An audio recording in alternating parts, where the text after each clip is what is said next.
Good morning, student. Today we will discuss our next abiotic factor, that is soil. Soil के बारे में हम लोग बात करेंगे. First of all, you should know what is the meaning of soil. Soil is basically the part of the earth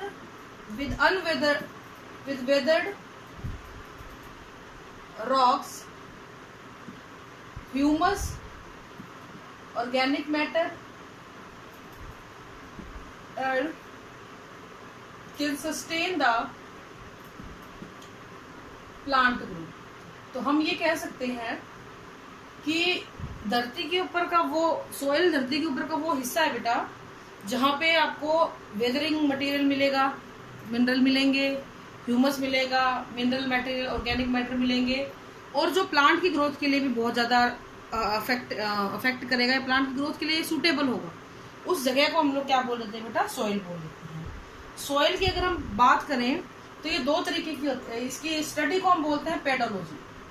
the study of soil is known as pedology and formation of soil is known as pedogenesis. Pedogenesis, formation of soil is known as pedogenesis. Okay. अब हमारे पास soil के दो तरीके की होती है, two types of soil होती हैं बेटा. फर्स्ट इज रेजिडुअल सॉइल, जो जहां पे बनी वहीं पे प्रेजेंट है लाइफ लॉन्ग, मतलब इसको हम इन सिटू बोल सकते हैं. यानी कि ये सॉइल ऐसी होती है बेटा तो जहां पे बनती है वहीं पे रहती है, कहीं और से ना तो लाई गई है ना कहीं जाती है. दूसरी होती है आपकी ट्रांसपोर्टेड सॉइल. आप नाम से ही समझ गए होंगे, ये कुछ इस प्रकार की सॉइल होती हैं जो किसी दूसरी लोकेशन से किसी दूसरी जगह पे पहुंच जाती हैं वाया डिफरेंट एजेंट्स. लाइक हवा के साथ जा सकती हैं, वाटर के साथ जा सकती हैं, ग्रेविटी के साथ जा सकती हैं, और आपके ग्लेशियर के साथ जा सकती हैं. तो इस तरीके से कई प्रकार से जा सकती हैं. अगर ये हवा के साथ जाती हैं तो इसको एलाइन सॉइल बोलते हैं, वाटर के साथ जाते हैं तो इसको एलुवियल सॉइल बोलते हैं, ग्रेविटी के साथ जाते हैं तो इसको कॉल्यूवियल सॉइल बोलते हैं, और ग्लेशियर के साथ अगर मिट्टी चलती है या बर्फ के उसके साथ ग्लेशियर सॉइल बोलते हैं. तो इस तरीके से इसको हमने बांट दिया है ट्रांसपोर्टेड सॉइल को on the basis of their transporting agent. ठीक है. अब जो सॉइल होती है बेटा उसकी कॉम्पोजिशन की अगर मैं बात करूं तो सॉइल की जो कॉम्पोजिशन होती है उसमें 5 चीजें मेन हैं.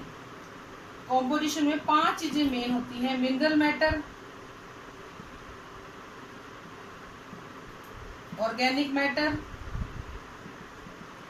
40% होगा, ये 10% होगा. सॉइल मॉइस्चर, सॉइल ऑर्गेनिज्म, और एयर. सॉइल एयर में भी वेरिएबल, ये ज्यादा कम हो सकती है, इसलिए इसको कुछ बताया भी नहीं गया, फिक्स नहीं किया गया है. तो इस तरीके से इन 5 चीजों से आपकी सॉइल जो है वो बनी हुई होती है, जिसमें मिनरल मैटर आएगा 40%, ऑर्गेनिक मैटर आएगा 10%, सॉइल मॉइस्चर आएगा 25%, सॉइल ऑर्गेनिज्म आएंगे 25%, और सॉइल एयर आएगी वेरिएबल. ठीक है.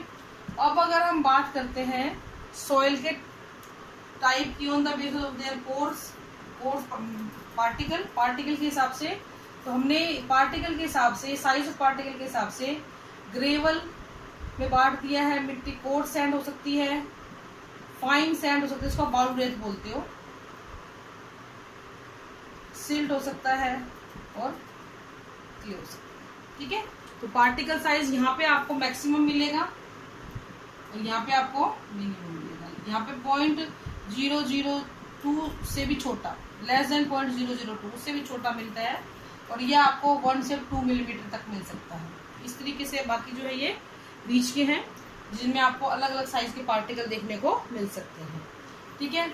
अब मैं इंपॉर्टेंट चीज आपसे बात डिस्कस करूंगी, that is the soil profile. तो सॉइल प्रोफाइल क्या होता है बेटा? मैं एक जनरल आपको आइडिया दे रही हूँ. ये अलग अलग लेयर्स होती हैं जो एक दूसरे के ऊपर सुपर इम्पोज्ड हैं. अगर आप मिट्टी को वर्टिकली काटो, अगर आप मिट्टी का एक वर्टिकल सेक्शन खड़ी काटो या गहराई में उसको खोद दो, तो आप देखोगे कि आपको बहुत सी लेयर नजर आती हैं. लेकिन ये लेयर नजर कब आती है? अगर आपकी सॉइल जोनल सॉइल है. एजोनल सॉइल के अंदर ऐसा नहीं होता है, जोनल सॉइल के अंदर आपको प्रोफाइल नजर आते हैं. तो ये सारी की सारी जो सुपर इम्पोज लेयर होती है वर्टिकल सेक्शन में, इसी को हम लोग क्या बोलते हैं? सॉइल प्रोफाइल बोलते हैं. इसको हमने कुछ हिस्सों में बांटा हुआ है, ओ जोन, ए जोन, बी जोन और सी जोन। ओ के भी फिर फर्दर दो टाइप होते हैं, ए डबल ओ जोन और ए ओ जोन। इसके भी 3 जोन है, A1, A2, A3। इसके भी फर्दर 3 जोन है, B1, B2, B3। और ये हो जाती है आपकी पेरेंट। तो इस तरीके से आपका सॉइल प्रोफाइल बनता है। इसमें यहाँ पे आपको प्लांट देखने को मिलते हैं, उसकी जड़ें यहाँ तक फैली हुई हो सकती हैं। जितना बड़ा प्लांट होगा उतनी गहरी उसकी लीव्स जड़ें हो जाती हैं। ठीक है, तो अब मैं बात करूंगी इन प्रोफाइल्स के अलग अलग। इसको हम लोग लीटर भी बोल देते हैं, इस जोन को हम लोग टॉप सॉइल बोलते हैं, इसको हम लोग सब सॉइल बोलते हैं, और इन दोनों को मिला के सोलम बोल देते हैं या ट्रू सॉइल बोल देते हैं। इस तरीके से भी आपने सॉइल को बांटा हुआ है। ए जोन, जो ओ जोन होता है वो सबसे ऊपर मिलता है। यहाँ पे ऑर्गेनिक मैटर होता है, जो आपको फ्रेशली फॉलन लीफ मिलेंगी ना, जो ताजे ताजे 1-2 दिन पहले है, जिनका डिकम्पोजिशन नहीं हुआ, वो मिलेंगे ए डबल ओ जोन में। जो डिकम्पोजिशन की अलग अलग स्टेजेस में प्रेजेंट है ऑर्गेनिक मैटर, वो मिलेगा आपको ए ओ जोन के अंदर। जो आपका जो मेनली, तो आप ये मान के चलो कि आपका जो ए ओ जोन होता है ना बेटा, उसके अंदर मैक्सिमम आपको क्या मिलती है, और फ्रेशली फॉलन लीव्स मिलेंगी, या फिर वो डिकम्पोजिशन की वेरियस स्टेज में मिलेंगे। लीफ नहीं, कोई भी ऑर्गेनिक मैटर जो धरती में पड़ा हुआ है वो इस जोन को बनाएगा। डायरेक्टली मिट्टी नहीं होती है, एक बड़ी लेयर ऑफ आपको मिल सकती है, जिसमें ह्यूमस भी मिलेगा आपको। ऑर्गेनिक मैटर जो है वो डिकम्पोज होकर ह्यूमस को ही बनाता है, एमोर्फस सब्सटेंस है, एरिएशन को इंक्रीज कर देता है। फिर आता है बेटा आपका टॉप सॉइल। ये एक ऐसी जगह है जहाँ पे जो लगभग 3 मीटर तक हो सकती है, कुछ मिलीमीटर से लेकर 3 मीटर तक हो सकती है। इसमें आपको प्लांट की रूट्स भी मिलेंगी, इसमें आपको अच्छा पानी मिलेगा। अच्छा पानी में प्रॉपर एरिएशन, वाटर होगा, और प्रॉपर हवा होगी। यहाँ पे मिनरल मैटर बहुत ज्यादा होंगे, ऑर्गेनिक मैटर यहाँ पे अच्छा होगा। सॉइल की बायोलॉजिकल एक्टिविटी जो है ऑर्गेनिज्म की, वो यहाँ पे बहुत ज्यादा मिलेगी। ये इसका मतलब आप ये कह सकते हो कि ये जो ए सॉइल है या टॉप सॉइल जो लेयर है, इसमें मैक्सिमम एक्टिविटी होगी, यानी प्लांट ग्रोथ के लिए ये सबसे सूटेबल जोन होता है, सबसे सूटेबल प्रोफाइल का हिस्सा है ये, जिसमें आपको सारी चीजें मिलेंगी जो पौधे की ग्रोथ के लिए आवश्यक होती है। बी जोन जो होता है बेटा, इसको भी हमने 3 हिस्सों में बांट दिया है, लेकिन यहाँ पे बायोलॉजिकल एक्टिविटी आपको कम देखने को मिलती है, क्योंकि यहाँ पे एरिएशन भी कम होता है। इसकी थिकनेस लगभग 1 मीटर तक देखी गई है। प्लांट न्यूट्रिएंट यहाँ पे ठीक ठाक मिल जाते हैं। इस जगह पे इस जगह को आपने 3 हिस्सों में बांट दिए हैं, लेकिन सी वाला जो है ना, वो थोड़ा सा B3 वाला हिस्सा और सी वाला, ये ट्रांजिशनल जोन होता है। तो आप इसको आइडेंटिफाई नहीं कर सकते हो कहाँ पे बी खत्म हो रहा है और कहाँ पे सी शुरू हो रहा है। ठीक है, तो सबसे फिर लास्ट में आता है आपका पेरेंट रो।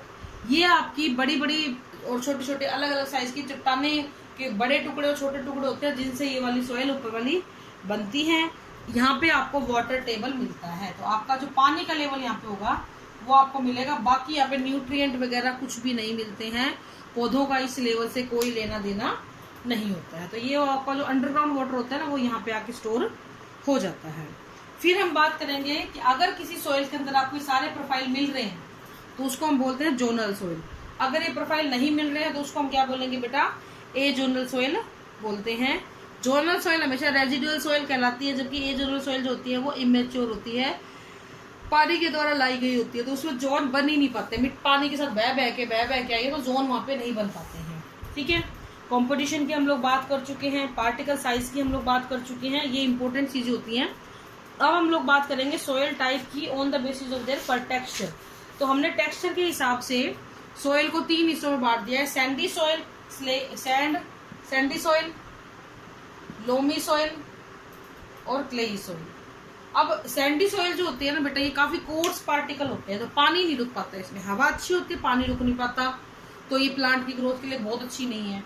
क्लेई सॉइल पानी बहुत रोक लेती है लेकिन हवा नहीं होती, तो भी ये प्लांट के लिए इतनी अच्छी नहीं है। लेकिन लोमी सॉइल जो होती है ना बेटा, पानी भी रुकता है, हवा भी अच्छी होती है, न्यूट्रिएंट भी अच्छे होते हैं, इसमें लगभग सारी चीजें आपको मिल जाती हैं।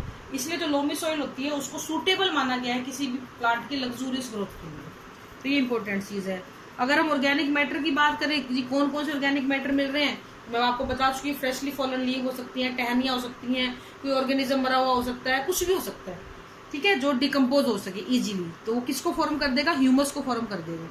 फिर आते हैं सॉइल माइक्रोब्स। सॉइल माइक्रोब्स के अंदर मिट्टी में आपको बैक्टीरिया मिलेगा, फंगी मिलेगी, एल्गी मिलेगी, प्रोटोजोआ मिलेगा, रोटिफर्स मिलेंगे और एक्टिनोमाइसिटीज मिलेगा, निमेटोड मिलेंगे। तो ये सारे के सारे मिलने की संभावना होती है।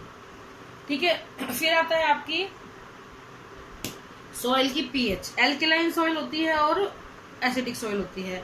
एल्केलाइन सॉइल होती है वो जिंक, मैग्नीशियम, फेरस की अवेलेबिलिटी की वजह से होती है। एसिडिक सॉइल आयरन, मैग्नीशियम और एल्युमिनियम की वजह से होती है। Acidic iron, magnesium, aluminium. और एल्केलाइन सॉइल जिंक, मैंगनीज और आयरन। ठीक है, तो इसकी वजह से हो सकती है। अब आती है बात आपकी सॉइल मॉइस्चर की। तो पानी जितना भी देखो, 3 तरीके से पानी आता है सॉइल के पास। बारिश से आ रहा है, कुछ बह के चला गया रन ऑफ वाटर, कुछ धरती के अंदर चला गया ग्रेविटेशनल वाटर। लेकिन जो मिट्टी के पास रहा, इन हिस्सों के पास रहा, वो 4 तरीके का होता है। Hygroscopic water, capillary water, combined water and water vapour. Hygroscopic water जो होता है वो सॉइल पार्टिकल के साथ ही चिपक जाता है, तो प्लांट उसको यूज नहीं कर पाते हैं। ठीक है, हाइग्रोस्कोपिक वाटर। तो यहाँ पे मैं एक टर्म लिख रही हूँ, holard is equal to chresard and इकार्ड।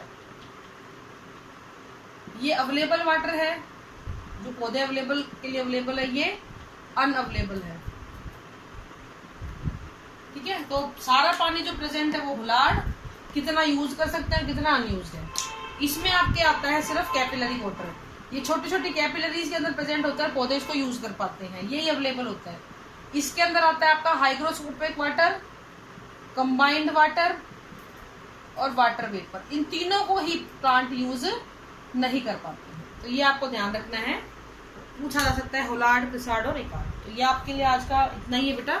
This is all for today. Thank you and have a nice day.